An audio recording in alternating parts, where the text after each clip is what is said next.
Dubrovnik is well known for its magnificent old town that is encircled with massive stone walls. These were mainly completed in the 16th century. The walls and the old town are a huge tourist attraction, and it was made even more popular when it featured in the hit TV show Game of Thrones. It costs €35 per person to access the walls and complete a circuit. And completing the circuit of the walls is a fairly arduous 2-kilometre walk in a counterclockwise direction.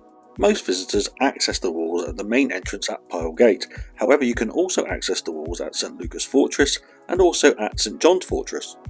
Starting at Pile Gate, you'll notice that once you're up on the walls, you're treated to some spectacular views across the old town and particularly down the old main street known as the Plaka.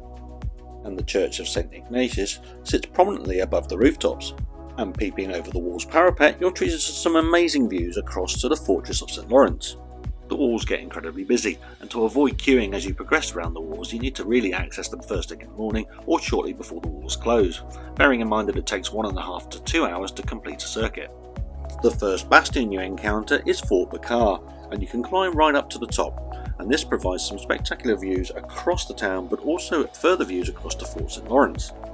Descending back down, you then progress along the outer sea wall.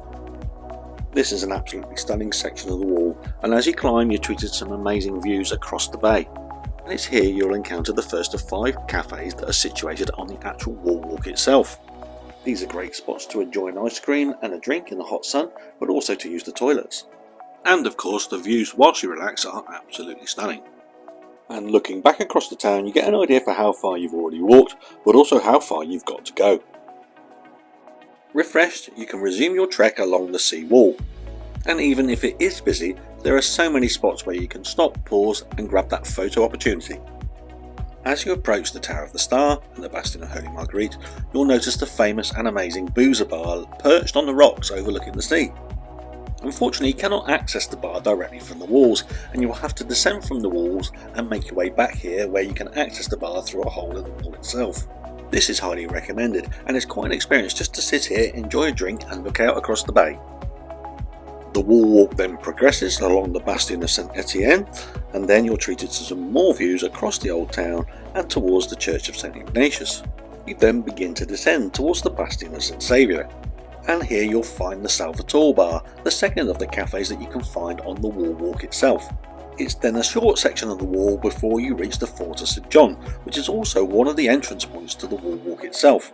This fort protected the entrance to the old harbour area, and the cannons remain in their placements.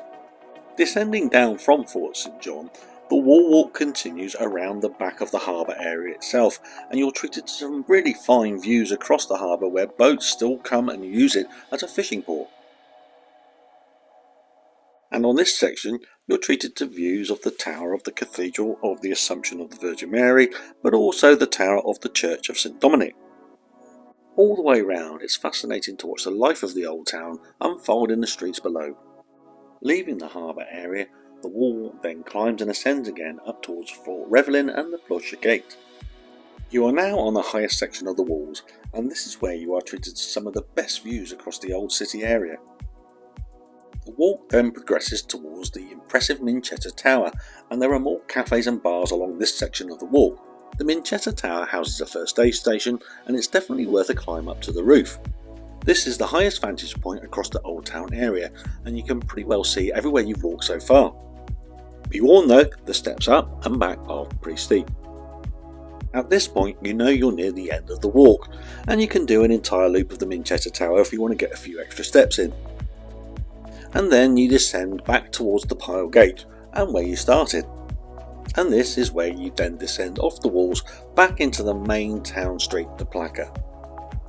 Walking the walls of Dubrovnik was amazing, but it was also very thirsty work, so it just seemed right and appropriate that afterwards we treated ourselves to a beer in one of the excellent local bars.